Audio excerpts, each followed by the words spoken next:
শ্রীলঙ্কা বাংলাদেশের দক্ষিণে ভারত মহাসাগরের বুকে ভেসে থাকা ছোট্ট একটা দ্বীপরাষ্ট্র। আয়তনে বাংলাদেশের প্রায় অর্ধেক। মাত্র 65,000 বর্গ কিলোমিটারের এই দেশে বসবাস করে প্রায় 2,20,00,000 মানুষ। কিন্তু ছোট্ট এই দ্বীপের ভিতরে লুকিয়ে আছে অবিশ্বাস্য জীববৈচিত্র্য। একদিকে হাজার বছরের প্রাচীন সভ্যতা আর রাজাদের গল্প, অন্যদিকে কুয়াশায় ঢাকা পাহাড়, সবুজ চা বাগান, বন্য প্রাণী আর নীল সমুদ্রের অসীম বিস্তার। একসময় পৃথিবী এই দেশটিকে চিনত সিলন নামে, যার চা আজও বিশ্বে অন্যতম জনপ্রিয়। এই ছোট্ট দ্বীপটিতে রয়েছে 8টি ইউনেস্কো ওয়ার্ল্ড হেরিটেজ সাইট, শত শত বছরের পুরানো বৌদ্ধ ঐতিহ্য আর পৃথিবীর অন্যতম সুন্দর ট্রেন যাত্রার অভিজ্ঞতা। বাংলাদেশ থেকে মাত্র কয়েক ঘন্টা দূরত্বে, কিন্তু সংস্কৃতি, প্রকৃতি আর অভিজ্ঞতার দিক থেকে যেন এক সম্পূর্ণ ভিন্ন জগৎ। এই যাত্রায় আমি শুধু দর্শনীয় স্থান দেখতে আসিনি, আমি খুঁজতে চাই শ্রীলঙ্কার আসল গল্প, মানুষের জীবন, তাদের সংস্কৃতি, তাদের খাবার আর সেই সব মুহূর্ত যেগুলো সাধারণত ট্যুরিস্ট গাইডে লেখা থাকে না। কলম্বোর ব্যস্ত রাস্তা থেকে শুরু করে প্রাচীন সিগিরিয়া, পবিত্র ক্যান্ডি থেকে মেঘের শহর নুরা এলিয়া, পাহাড়ের বুক চিরে ছুটে চলা বিখ্যাত ট্রেন যাত্রা আর ভারত মহাসাগরের ধারে অসংখ্য গল্প, সব মিলিয়ে শুরু হতে যাচ্ছে আরেকটি নতুন দেশের অভিজ্ঞতা।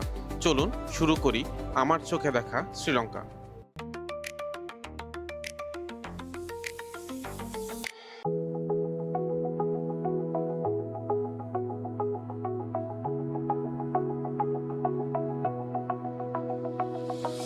লোকাল টাইম এখন বাজে 5:30টার মতন।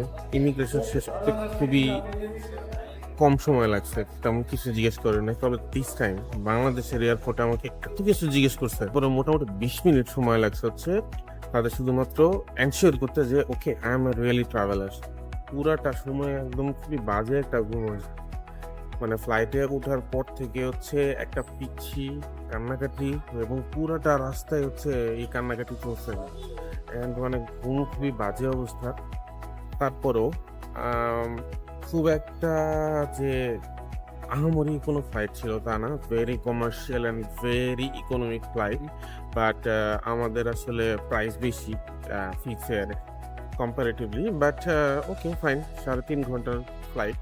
এখন আসলে ফার্স্ট অফ অল আমার ইম্পর্টেন্ট হচ্ছে আমার কিছু মানি এক্সচেঞ্জ করা আর এখান থেকে সিম নেওয়া।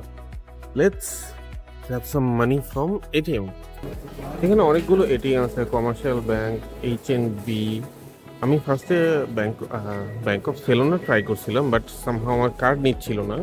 It's very normal and easy. তারপর আমি NHB থেকে হচ্ছে নিলাম সিম কার্ডের। এখানে বেশ বড় সড়ো একটা লাইন, মানে ডায়ালগ হচ্ছে মোস্ট পপুলার, এবং ডায়ালগের এখানে প্রচন্ড পরিমাণে একটা লাইন লাগানো আছে। 20 জিবির একটা আছে, 50 জিবির আর 125 জিবির এর আর কি। সো 20 জিবিটা নেওয়াটাই হচ্ছে বেস্ট আই থিঙ্ক। বাইরে মোটামুটি সকাল সকাল হয়ে আসছে, বাট ইটস রিয়েলি ক্লাউডি। আকাশে বেশ ভালোই মেঘ আছে। আমি আসলে এক্সপেক্ট করিনি যে এরকম ওয়েদার থাকবে। As I was saying about the new experience, আমি জাস্ট বের হইলাম তখনই আই গট আ মেল, মানে নেটওয়ার্ক পুরোপুরি আসলে আই গট আ মেল যে আমার আসলে ব্যাংক অফ সেলেন থেকে টাকা বের হয়েছিল না প্রথম ট্রানজেকশনে, but actually that's deducted from my card, international card. So ব্যাংকের মেল পাওয়ার সাথে সাথে আমি আবার ভিতরে ঢুকলাম। এখানে ব্যাংক অফ সেলনের একটা বুথ আছে, এক্সচেঞ্জ বুথ, ওখানে কথা বললাম, কাস্টমার সার্ভিসের নাম্বার নিলাম। নাম্বার নেওয়ার পরে কাস্টমার সার্ভিসে কল করে ক্লেম করলাম যে আসলে আমার টাকা বের হয় নাই, বাট আমার আসলে ট্রানজ্যাকশন কাটছে। ব্যাংক যেটা বললো সেটা হচ্ছে যদি এরকম ইস্যু হয়ে থাকে, বিকজ নর্মালি আমার মানে নেটওয়ার্কের কারণে হচ্ছে ট্রানজ্যাকশনটা ডিক্লাইন করে, বাট আমি যে এই অ্যামাউন্টটা দিছিলাম সেটা অলরেডি আমার কার্ড থেকে ডিডাক্ট হয়ে গেছে। তো এটা আর যেহেতু কার্ড মানে টাকা যেহেতু বেরোয় নাই, সো এটা নর্মালি হচ্ছে একটা লিমিটেড ওয়ার্কিং টাইমে এটা রিটার্ন আসবে। So it's very important in those cases আপনি হচ্ছে কমপ্লেন করাটা খুব জরুরি, ইমিডিয়েট কমপ্লেন করাটা খুব জরুরি। আই ডোন্ট নো, আমি এখনও জানি না টাকা আমার রিটার্ন হবে কি না হবে আমার ব্যাংকে বা হচ্ছে এই ব্যাংক অফ সেলন থেকে, বা তারপর হচ্ছে আমার আসলে কমপ্লেন করাটা খুব জরুরি, আদারওয়াইজ তো আমার আসলে কোনো ট্রাই থাকবে না। সো ওইটাই আর কি করলাম। এখন লেটস সি, সাথে সাথে একটা মেল দিতে বললো, ডিসপিউট মেল।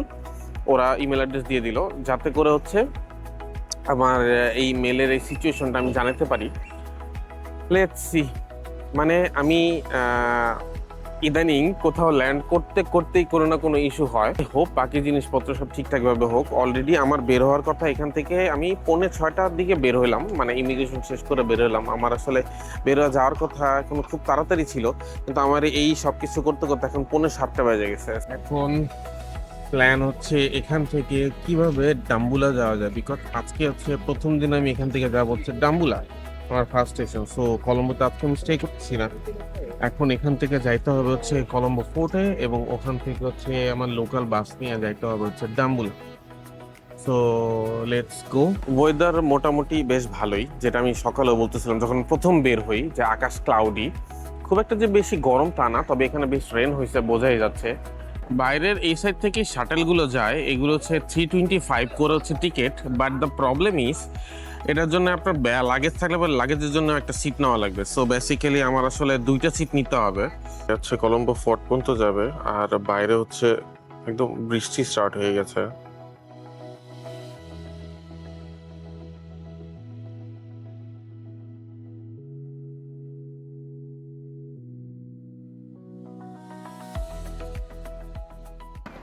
মোটামুটি বাস বেশ কমফোর্টেবল ছিল, 350 শ্রীলঙ্কান রুপিস, মোটামুটি 50 মিনিটের মতন সময় লাগলো।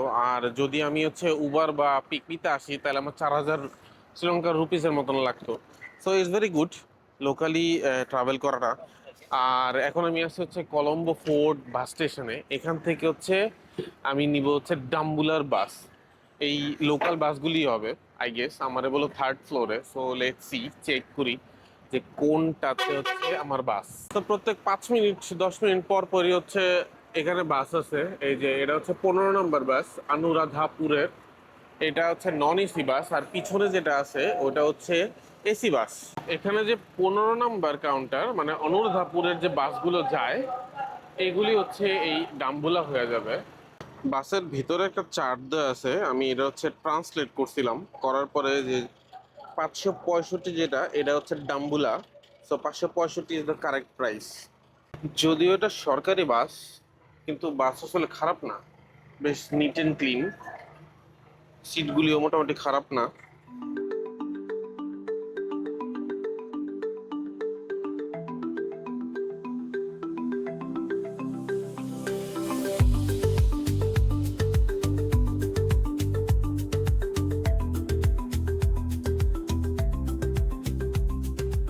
জাস্ট ডাম্বুলা নামলাম বাস থেকে, তো মোটামুটি 4.5 ঘন্টার মতন সময় লাগলো আসতে। আর লোকাল বাস মানে সরকারি বাস হইলে পরেও bus service was really good, একদম অন টাইমে। মাঝখানে একটু ব্রেক দিছিল, এই কারণে টাইম বেশি লাগতে দিতেছে। অনেক 3.5 ঘন্টা একসাথে থাকার পরে একটু ওয়াশরুম টাশরুম যাওয়া, দ্যাটস ওয়াই।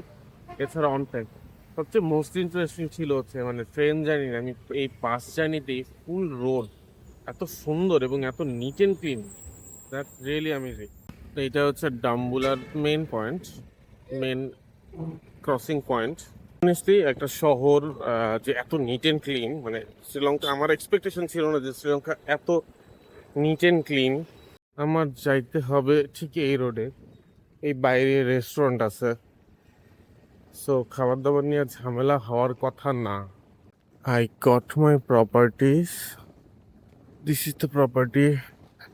আমি যেখানেই আছি সেখানেই একটা ক্যাট তো থাকতেই হবে। এর অবস্থা মানে সে কি পরিমাণ নিশ্চিন্ত। এটা হচ্ছে এন্ট্রেন্স, তার আমার রুম চেক করতেছে। It's some kind of house টাইপের মতন, কাইন্ড অফ বাসার মতন। আর সবচেয়ে ইন্টারেস্টিং ব্যাপার হলো এখানে মাছ আছে, বড় বড় একটা মাছ আছে একদম বাসার মাঝখানে। আর এখানে চারদিকেই লাইক প্ল্যাটফর্মের মতন। আর আমি যেহেতু সিঙ্গেল রুম বুক করছিলাম, so this is my small single room, it's fine. আর এদিকে আছে washroom, quite small washroom, but it's fine. আমি একদম পুরা কচকচে হয়ে গেছি, so I need to have a good shower first. 3 hours later. হোটেলে ঢুকে গোসল টোসল দেওয়ার পরে এত পরিমাণ টায়ার্ড লাগছে, একটা ছোটোখাটো ভালোই ঘুম দিয়ে ফেললাম। উঠতে উঠতে দেরি হয়ে গেছে। প্ল্যান ছিল যে আরো আগে বের হয়ে লাঞ্চ করে ফেলবো, কিন্তু আসলে লাঞ্চ করা হয়নি। এখন বাজে হচ্ছে অলমোস্ট 4:45 মতন, তো বের হলাম। এখন এই সামনে থেকে কিছু একটা খাবো, এরপরে যাব হচ্ছে ডাম্বুলা কেভের দিকে। তো সামনে ঘুরতে ঘুরতে একটা রেস্টুরেন্ট পেলাম, যেহেতু অনেক লেট হয়ে গেছে। তো এখন আসলে নিলাম হচ্ছে এখানে পরোটা আছে আর হচ্ছে ডাল সবজি। তো এটাই আসলে নিলাম, বাট অন্য কিছু আসলে বুঝতেছিলাম না। বলা যায় একটা ভরপুর খানা দানা দিলাম। 4টা পরোটা, 2টা ডিম পরোটা আর এমনি পরোটা। এখানকার পরোটাগুলি মোটামুটি ভালোই, খারাপ না, মোটা আছে একটু, বাট প্রাইস অনেক বেশি। আর ডাল, পানির বোতল 100 টাকা, মানে 100 রুপিস, তার মানে হচ্ছে আমার অ্যাপ্রক্সিমেটলি 40 টাকার মতন। Not bad. যাই হোক, আমার টোটাল বিল আসলো হচ্ছে 1050 টাকা। অলমোস্ট বলা যায় 450 টাকার মতন বিল আসছে। যাই হোক, খাবার পাওয়া গেছে, এটা হচ্ছে because I was so hungry. তো এখন হচ্ছে দেখি ওই সামনের দিকে যায় হচ্ছে একটা বাইক কল করবো।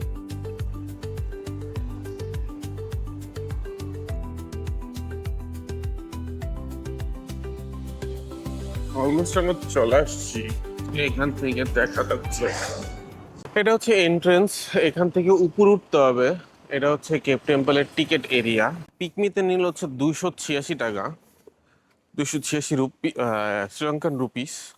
আর এই জায়গাটা বেশ সুন্দর, খুব একটা দূরে যে তা না, বাট এটা একদম পাহাড়ের মাঝখান দিয়ে, যেহেতু এটা কেভ, সো পাহাড়ের মাঝখান দিক দিয়ে এই জায়গাটা। ভেতরে ঢোকার আগে যদি আমি হচ্ছে বাইরে থেকে এই জায়গাটা দেখাই, মানে এই জায়গাটা পার করতেছিলাম, এখানে খুব সুন্দর বুদ্ধের একটা মূর্তি আছে। না, মেনলি এটা একটা বুদ্ধ টেম্পল, সবগুলো স্টোনের, আর বেশ বড় একটা মূর্তি এখানে। মোটামুটি এখন প্রায় 4:45টার মতন বাজে।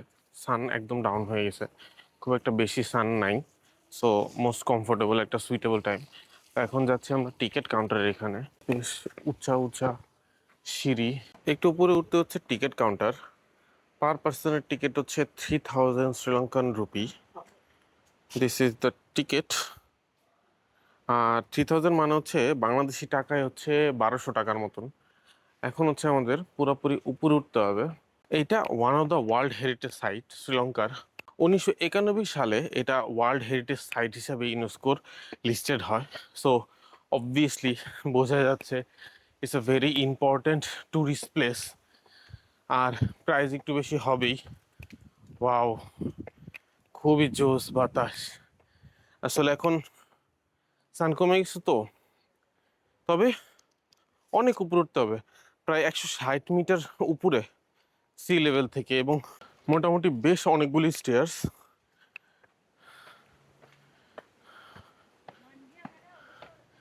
একদম পাহাড়ের ভিতরে, জঙ্গলের মাঝখানে। প্রতিদিন অনেক টুরিস্ট এখানে আসে এই কেভটা দেখার জন্য। এখানে প্রচুর বানর টানর আছে, সো আপনার জিনিসপত্র খুবই সাবধানে।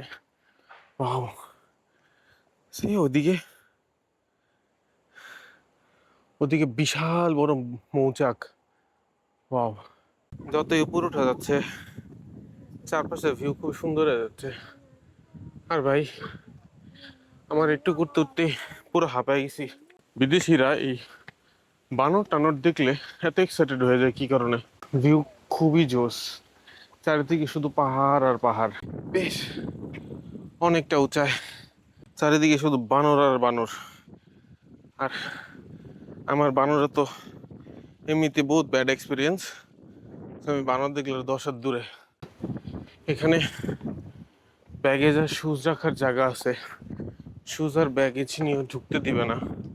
সেই লেভেলের বাতাস, মানে একদম অতখানি ওঠার পরে যে টায়ার্ড লাগতেছিল, পুরো একদম ঠান্ডা বাতাসে পুরো জুড়ে গেল।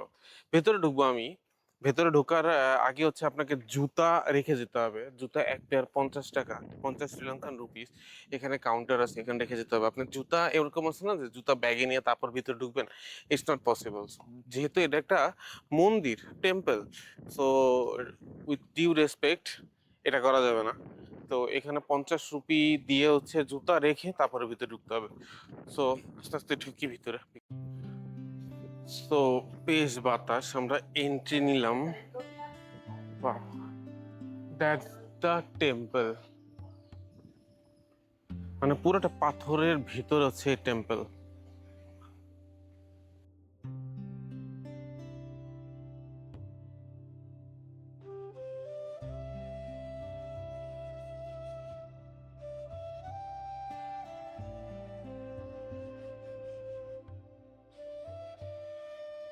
মানে ঢোকার সময় হচ্ছে আমি আমার টিকিট মানে হারায় ফেলছি। হারায় ফেলা বলতে আমি পকেট থেকে মোবাইল বের করতেছিলাম, তখন পকেট থেকে পড়ে গেছে। লাকিলি মানে একটা লোক সেটা দেখছে এবং দেখে সে তুলে রাখছে। পরে আমি যখন আবার রিটার্ন খুঁজতে গেছি যে আমার টিকিট ছাড়া তো ঢুকতে দিবে না, তখন সে বলতেছে you lost your ticket, this is your ticket. মানে আজকে সকাল থেকে একটা পর একটা কাহিনী হচ্ছে আমার সাথে, এবং এই কাহিনীর মধ্যে দিয়ে হচ্ছে আমার ট্রিপের স্টার্ট। বেসিক্যালি এই টেম্পলটা বা এই জায়গাটা ক্রিয়েট করছে হচ্ছে অনেক বছর আগে, 1st সেঞ্চুরিতে। কিং ভালাগাম্বা ছিল, উনি হতেছে যখন ওনার রাজ্য হারে যুদ্ধে, তখন সে এখানে এসে হচ্ছে রেফিউজির মতন থাকা শুরু করে, এখানে আশ্রয় নেয়। এবং তারপরে এখানে সে মোটামুটি 15 বছরের মতন ছিল। এই 15 বছরে সে এই জায়গাটারে ধীরে ধীরে ধীরে ধীরে এই কেপটারে সুন্দর করে একটা মন্দিরের মতন বানায় ফেলছে, যেটা পরবর্তীতে আরও এক্সপ্যান্ড হয় এবং তারপরে এটাই আজকের এই ওয়ার্ল্ড হেরিটেজ সাইট হিসাবে আছে। শ্রীলঙ্কার যতগুলি এরকম কেপ টেম্পলের মতন আছে বা বিভিন্ন রকম বুদ্ধ টেম্পলগুলি আছে, তার ভিতরে এইটা হচ্ছে সবচেয়ে বেশি সংরক্ষিত, এবং দ্যাটস ওয়াই এটা হচ্ছে ওয়ার্ল্ড হেরিটেজ সাইট হিসেবে 1991 সালে লিস্টেড হয়। বর্তমানে এটার মোটামুটি 80টার মতন কেভের ভিতরে আছে, তার ভিতরে 5টা কেভ হইতেছে মোস্ট পপুলার। এখন আমরা এর ভিতর দিয়ে এন্টার করব। কয়েকটা কেভই খোলা আছে ট্যুরিস্টদের জন্য, বিকজ এই বিশাল বড় একটা এরিয়া। আমরা শুধু যেটা মেইন কেভ এইটাতে আসলাম, এছাড়াও আরো অনেকগুলি কেভ আছে। পুরাটা পাথরের মাঝখানে কাটা, এবং এর ভিতরে হচ্ছে এই বসবাসের জায়গা। এর ভিতরে ঢুকবো আমরা। এর ভিতরে ঢোকার সময় একটা রেস্ট্রিকশন আছে, যে এটা যেহেতু একটা টেম্পল, সো আপনার ড্রেস আপের ব্যাপারে খুব কেয়ারফুল থাকা লাগবে। আপনি শর্টস পরে আসতে পারবেন না, আপনার শোল্ডার ঢাকা হতে হবে, শালীন পোশাক পরতে হবে, অথবা যদি আপনি শর্টস নাও থাকে, মানে যদি শর্টস পরে আসেন, তো সেই ক্ষেত্রে আপনি হচ্ছে এখানে ওই গামছার মতন একটা থাকে, ওইটা রেন্ট করে হচ্ছে তারপরে ভিতরে ঢুকতে পারবেন। শর্টস বা আদার থিংস নিয়ে আপনার ভিতরে ঢোকাটা নিষেধ। পাথরগুলি খুবই স্মুথ, মানে এত মানুষের ইয়েতে স্মুথ হয়ে গেছে, খুব সাবধানে হাঁটা লাগবে, এবং প্রচুর উঁচা নিচা। এখানে খুব সুন্দর শাপলা। শ্রীলঙ্কার বিভিন্ন জায়গায় অনেক শাপলার পদ্ম দেখলাম, এখানেও সুন্দর করে শাপলার একটা পন্ড করা। আর ওই যে ভিতরে হচ্ছে ওই যে উপরে অনেক মৌচাক হয়ে গেছে বিভিন্ন জায়গায়। জায়গাটা খুবই সুন্দর, মানে এত পিসফুল, কান বিলিভ। মানে এখানে আসার পর থেকে খুবই ঠান্ডা বাতাস, একদম শান্ত পরিবেশ। মানে আসলেই যে পিলগ্রিমস এই জায়গাগুলি যে হচ্ছে খুবই পিসফুল হয়, মানে ইটস রিয়েলি ট্রু।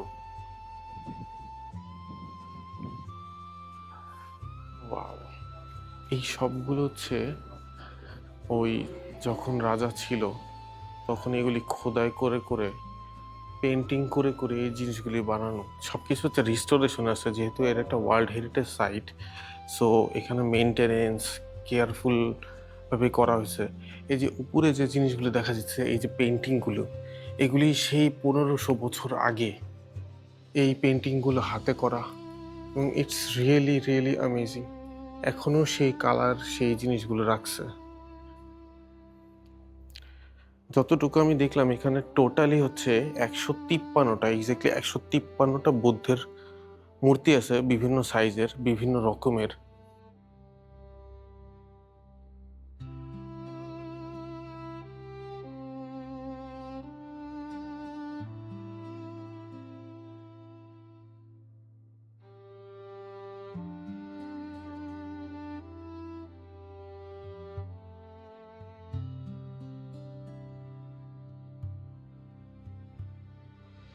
এখানে বিভিন্ন স্টোরি আঁকা, বুদ্ধের বিভিন্ন স্টোরিগুলো এখানে ছবিতে আঁকা ছিল, খুবই ন্যাচারাল কালার দিয়ে, ন্যাচারে যা পাওয়া যায় সেসব জিনিস দিয়ে এই কালারগুলো করা।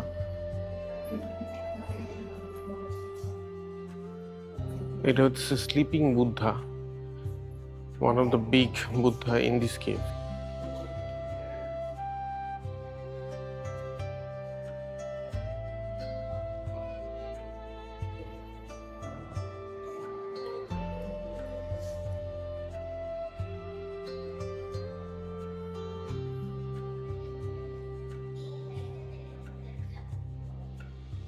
এখানে এখনো পূজা হয়, এখানে এখনো হচ্ছে লোকজন আসলে পরে ফুল, আদার থিংস, অফারিং এগুলি দেয়। মানে এটা যে এখনো অ্যাক্টিভ সেটা বোঝাই যায়।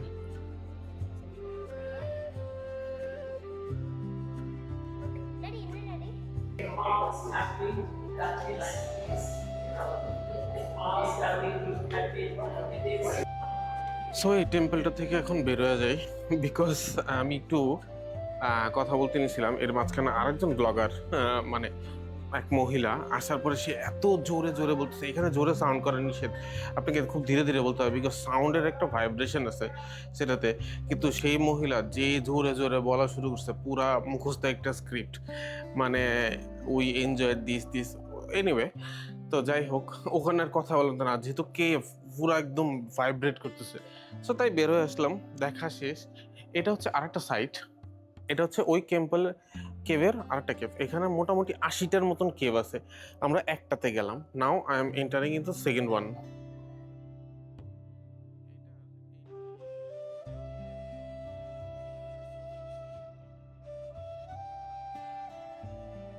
ওয়াও, এখানেও আর একটা স্লিপিং বুদ্ধা। প্রত্যেকটা কেভের ভিতরে একটা করে স্লিপিং বুদ্ধা আছে। Wow, look at those details. এখানে কত পরিমাণ যে রেপ্লিকেট করা ছবি আঁকে, এবং সবই হাতে করা 1500 বছর আগে, যেগুলি এখনো এখানে অক্ষত অবস্থায় রাখছে। Thanks to world heritage site, তারা এই এই জিনিসগুলো যে সংরক্ষণ করতেছে, মানে অ্যামেজিং। মানে আজকে প্রথম দিনে অনেক কিছু থাকলে পরেও এই জিনিসগুলি দেখার পরে I am just really amazed. বিভিন্ন সাইজের টেম্পল, এগুলি কিন্তু সবই পাথর কেটে কেটে করা, মানে এগুলো কিন্তু বানায় বানায় আনা যায় সেরকম না, এগুলি সবগুলি পাথর কেটে কেটে করে বানানো।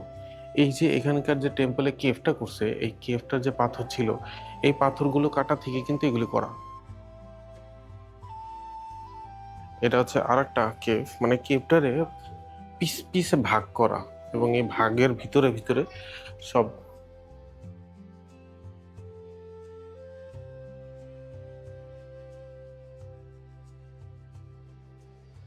ওয়াও, আমি ভাবছিলাম ওইটাই মানে বড় সবচেয়ে লেখা ছিল, এটা তো পুরা একটা কেভই হচ্ছে একটা বুদ্ধের স্লিপিং বুদ্ধা।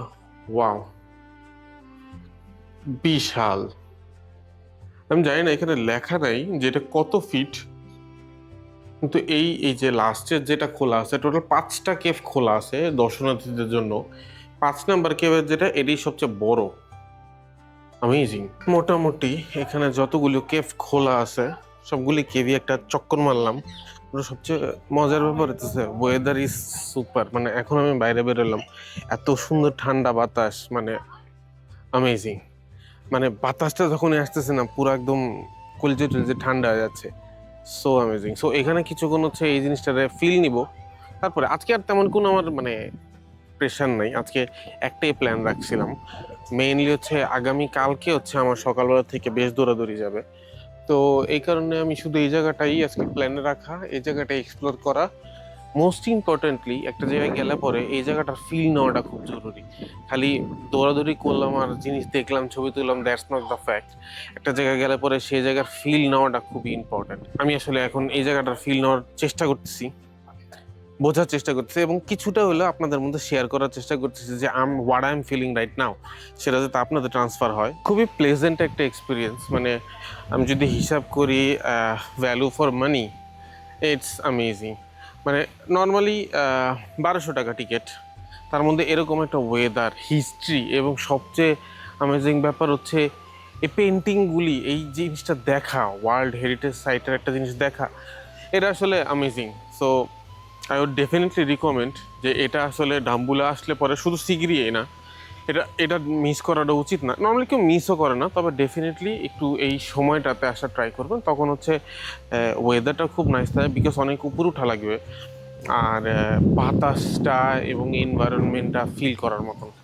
মোটামুটি কোন দিক দিয়ে যে আমার 1.5 ঘন্টা পার হয়ে গেছে আমি আসলে খেয়ালই করিনি। সো নাও আসলে এখান থেকে বেরোয়া উচিত। নামার সময় এবার ওই দিক দিয়ে নামিনি, মানে যে দিক দিয়ে আসছিলাম স্টেয়ার্সের সাইড, ওই সাইড দিয়ে আসিনি। এই জায়গাটাতে স্টেয়ার নেই, এই জায়গাটাতে পুরো স্লপিং। নর্মাল হচ্ছে যে গাড়ি টাড়ি একদম উপর পর্যন্ত দিয়ে আসার জন্য। তেজিতে নামলাম, খুবই সাবধানে নামা লাগবে কারণ একদম পুরা খাড়া স্লপ। গ্র্যাব খুবই সাবধানে, আদারওয়াইজ একদম পুরা চাপাত করে স্লিপ। ওই যে আমরা যে টেম্পলটা কি বলে গোল্ডেন মূর্তিটা দেখছিলাম, এটা হচ্ছে যে এই সাইড দিয়ে। মোটামুটি সন্ধ্যার মতন হয়ে আসছে, সন্ধ্যায় হয়ে গেছে, মানে এখন আস্তে আস্তে লাইটগুলো ছেড়ে দিছে। গুম্ফাটা দেখতে খুব সুন্দর লাগতেছে। আর বাইরে থেকে দেখলাম এটা হচ্ছে মিউজিয়ামের বিল্ডিং। মিউজিয়ামের বিল্ডিংটাই হচ্ছে এইভাবে করা, ডাম্বুলা টেম্পল। একটা জিনিস আমি রিয়েলাইজ করলাম, মানে ঢোকার পর থেকে, আমি যখন এয়ারপোর্ট থেকে নামি তখন থেকে হচ্ছে আমি জিনিসটা দেখতেছি, মানে শ্রীলঙ্কা খুবই নিট অ্যান্ড ক্লিন। মানে নিট অ্যান্ড ক্লিন বলতে যে চিপা চাপা কোনা কাঞ্চি জায়গাগুলো আছে যে ময়লা টলা ফালায় রাখে, সেটাও না। আমি ডাস্টবিনের মধ্যে সবাই জিনিসপত্র ফেলতেছে, which is very positive.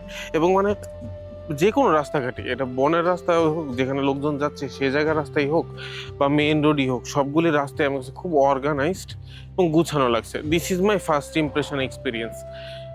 I really really really appreciate that things. মানে এটারে কেউ দেখলে মানে আমার কাছে বিশ্বাস করতে খুব অবাক লাগতেছে যে কিছুদিন আগে এই দেশটা দেউলিয়া হয়ে গেছিল, বছর দুয়েক আগে। এখানে একটা অরাজকতার সৃষ্টি হয়েছে, এখানে পলিটিক্যাল উত্থান পতন হয়েছে। মানে দেখে মনেই হচ্ছে না, মানে I am totally shocked and surprise. ঘড়িতে এখন বাজে 7টা লোকাল টাইম। আর সেই জায়গা থেকে হাঁটতে হাঁটতে 2.25 কিলোমিটার হাঁটার পরে চলে আসলাম হচ্ছে ডাম্বুলা এই ক্রসিংয়ে। আমার হোটেল হচ্ছে ওই সাইডে, আর এদিকে হচ্ছে এই কেভটা ছিল। মাঝখানে হচ্ছে ডাম্বুলা বাস স্টেশন পড়ে, তো বাস স্টেশনে একটা খোঁজ নিলাম যে এখান থেকে ক্যান্ডির বাস কোন সময় ছাড়ে। তো ক্যান্ডির বাস নাকি সারাদিনই পাওয়া যায়, 42 নাম্বার বাস। So any time. আমি এখনও দেখলাম যে একটা ক্যান্ডির বাস দাঁড়ানো আছে। সো কালকে আসলে সব কিছু ঘোরাঘুরির পরে এখান থেকে ক্যান্ডি মুভ করা, আমি বাসে, লোকাল বাসে চলে যাব। It's more convenient and cheap. আর তার মধ্যে এখানে যে গভর্নমেন্ট বাসগুলো আছে ভেরি অন টাইম এবং service not bad, really good. অনেকে হচ্ছে এখন ঘোরাফেরা শেষে হচ্ছে এখানকার যে মার্কেট আছে, এই লোকাল মার্কেটে সব কিছু এক্সপ্লোর করতেছে। আর 7টা বাজতে বাজতে এই শহর মোটামুটি অন্ধকার অন্ধকার হয়ে গেছে। আর তার মধ্যে আজকে হচ্ছে স্যাটারডে সানডে হইতেছে এখানে অফ থাকে, সানডে অফ আর স্যাটারডে হচ্ছে হাফ ডে। সো শহর এমনিতেই হচ্ছে বেশ ঠান্ডা হয়ে গেছে। সবগুলি সার্কেলই খুব সুন্দর করে সাজানো। মানে শ্রীলঙ্কা যে আসলে ট্যুরিস্ট ফ্রেন্ডলি একটা শহর, মানে কান্ট্রি এবং বিউটিফুল কান্ট্রি, সেটা আসলে আজকে আসার পরে রিয়েলাইজ করলাম। আর আমার পুরোটা শ্রীলঙ্কা জার্নি কীরকম হতে যাচ্ছে, আর কি কি সারপ্রাইজ, আর কি কি প্রবলেম আমার ট্যাকেল দিতে হতে পারে সেটা, আর টিপস এগুলি জানার জন্য stay tuned with me. Don't forget to like, comments, subscribe.